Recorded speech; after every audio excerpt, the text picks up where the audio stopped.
How beautiful you look, dear. May God protect you from the evil eye. All right, now open my gift. Yes, I'm opening it. You've been keeping me busy talking all this time, not even letting me open the gifts. Today was the biggest day of Sheetal's life, her wedding day. She was getting married to her college love, Aman, with the consent of both families. She looked stunning in her bridal attire. When she opened the gift from her best friend Anu, she became very emotional. What was the need for all this? These must have been so expensive. Oh, stop it. Nothing is too expensive for you. Now, wear them quickly. I want you to get married wearing these anklets. Sheetal happily put on the anklets. Just then, Sheetal's sister-in-law, Pabhi, came into the room to call her. Sheetal, the wedding procession, Bharat, has arrived, and you two are still busy talking. And what is this you are wearing? Pabhi, Anu brought these anklets for me, so I'm wearing them. Okay, but these anklets look a bit strange. Why are there so many black beads inside? And why is this black thread wrapped all around them? I think the thread must have gotten caught during packing. But what difference does it make? It's just a thread. Let's go. We shouldn't keep the groom waiting. Sheetal quickly put on the anklets, and her sister-in-law and Anu escorted her to the stage. After all the rituals were completed, Sheetal's farewell, Vidai, took place. When she reached her in-laws' house, her mother-in-law was standing there with a prayer plate, Arti Thali. But as soon as she tried to perform the welcome ritual, the lamp suddenly went out. Oh God. This is a very bad omen. How did the lamp blow out on its own without any wind? Oh, mother, you take too much tension over small things. It's just a lamp. Light it again, Amen said. To keep the mood light, Anita, the mother, tried to relight the lamp. But for a long time, the flame simply would not catch. The flame isn't lighting up at all. It's okay. We can go inside without the arti. No, son, wait. With great difficulty, Anita finally managed to light the lamp. But before the ritual could finish, the flame went out again. A strange anxiety began to grip Anita's heart. She set the plate aside and looked at Sheetal. Daughter, tip the pot of rice, Kalash, with your right foot, and enter the house. Sheetal stood perfectly still. She tipped the pot filled with rice. What did you do, daughter? I told you to use your right foot. My mind was already uneasy, and now another bad omen. Anita cried. Mother, you know I don't like these superstitions. We just had to tip the pot. Whether it's the right foot or the left, what does it matter? We are very tired. If the rituals are done, please let us go inside. Aman took Sheetal inside, but his mother's heart continued to pound with fear. Two bad omens at once had left her deeply disturbed. Sheetal sat silently on the bed in her room, her face covered by a veil. After a while, Aman entered. At least now, take the veil off your face. Sheetal didn't respond. Smiling, Aman moved closer and lifted the veil. What he saw wasn't Sheetal.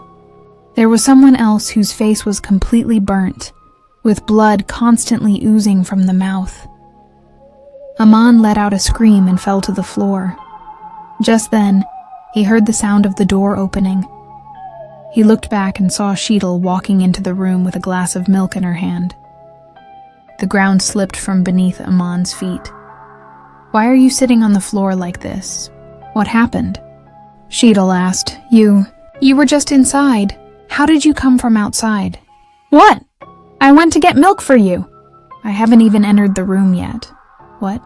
Then who was that? Oh, I see. You're trying to scare me. I know you very well, but I'm not falling for it this time. Aman couldn't understand what had just happened. He gathered his courage and stood up. Sheetal smilingly handed him the glass of milk. But as Aman began to drink, his eyes widened in horror. Countless insects were crawling inside the milk, and the color had turned blood red. What happened? Why did you throw the glass? Didn't you see? How many insects were crawling in that milk? Insects? What are you talking about?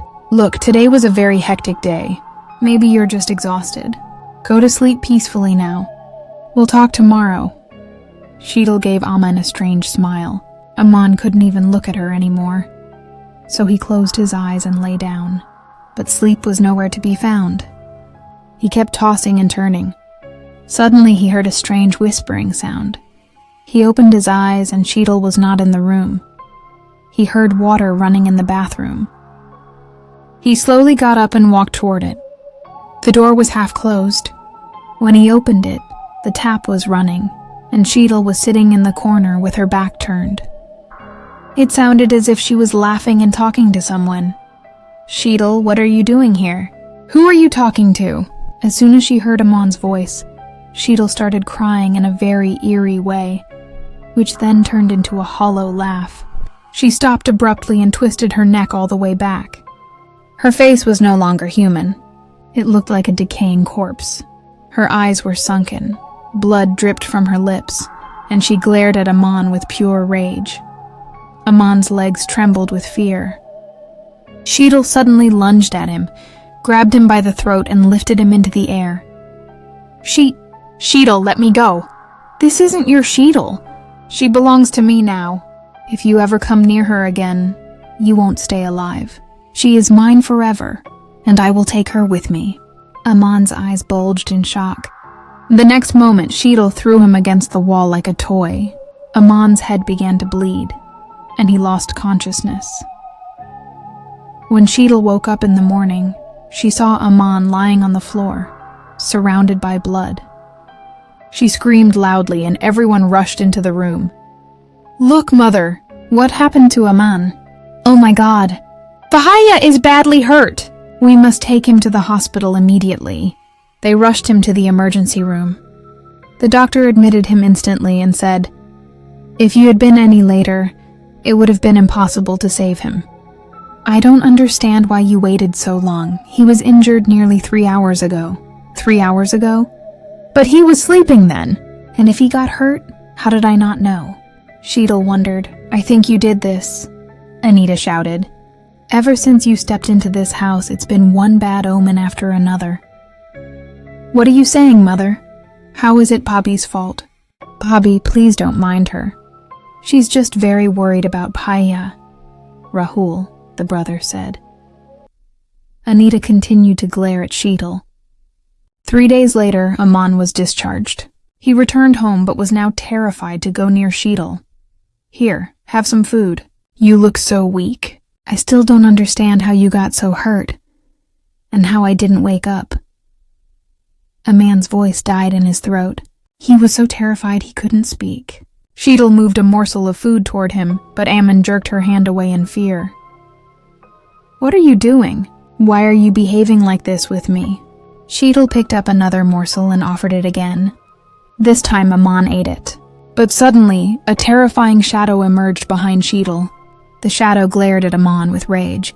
Aman recoiled, but the shadow vanished in an instant, and a horrific laugh appeared on Sheetal's face.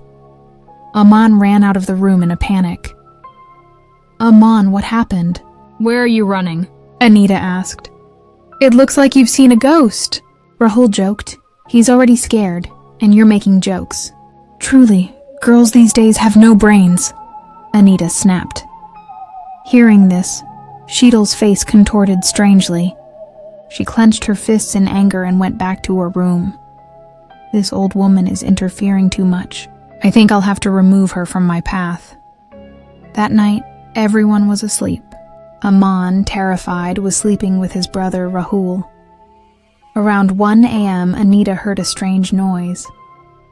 She got out of bed and followed the sound to the kitchen. The window was open, and Sheetal was looking out, laughing and talking to someone. Who are you talking to at this hour with the window open? Sheetal went silent. She slowly turned around. Her face looked like a corpse, completely white with sunken black eyes. Anita let out a loud scream. What is happening to you, daughter-in-law? Anita realized Sheetal was possessed by an evil spirit. She took off the Rudraksha bracelet she was wearing and moved toward Sheetal with courage, chanting mantras loudly. Sheetal glared at her. "Shut up, old woman. Stop this chanting. If you don't stay quiet, I will silence you forever. She is mine, and no one can take her from me." Anita's body was shaking with fear, but she didn't stop. She tried to force the bracelet onto Sheetal's wrist. Suddenly, a black cat jumped through the window and lunged at Anita's hand. The bracelet fell away, and Anita's concentration was broken. As soon as the chanting stopped, Sheetal overpowered her. However, Anita gathered her strength again and began chanting even louder. Sheetal began to scream in pain and anger. The screams woke Rahul and Aman. They rushed to the kitchen and were horrified by what they saw. Aman understood what was happening. He saw the Rudraksha bracelet on the floor and quickly put it back on his mother's hand. As soon as it touched her, Sheetal jerked her away. But Rahul ran to the house temple, grabbed holy water, Gangajal, and splashed it on Sheetal. As soon as the holy water touched her, Sheetal collapsed to the floor. Her body shook violently before she lost consciousness. They carried her to the room. "What is happening? What happened to Bobby?" "I knew something was wrong from the first day," Anita said. The bad omens were warnings. "Aman, you've known her for years." "No, Mother. This wasn't with her before. It all started on the wedding night. A spirit possessed her that night and did that to me. I didn't tell you because I didn't want you to worry. I went to a priest this morning. He told me I have to bring her to him on the new moon night, Amavasya. He can't do anything before that. I was going to take her tomorrow, but this happened first. It's good we arrived in time. Or who knows what she would have done to you, Mother. As long as our protector is watching, no one can harm us, son." "But Aman, if this started after the wedding, then someone definitely did something to her during the wedding rituals. Once a spirit is bound to a girl during her wedding, it never leaves. It takes her with it. Is Sheetal truly under the control of a dangerous spirit? Will Aman and his family be able to save her by the new moon night? Or will the dark shadow that trapped her during the wedding take her away forever?" To find out, watch the next episode.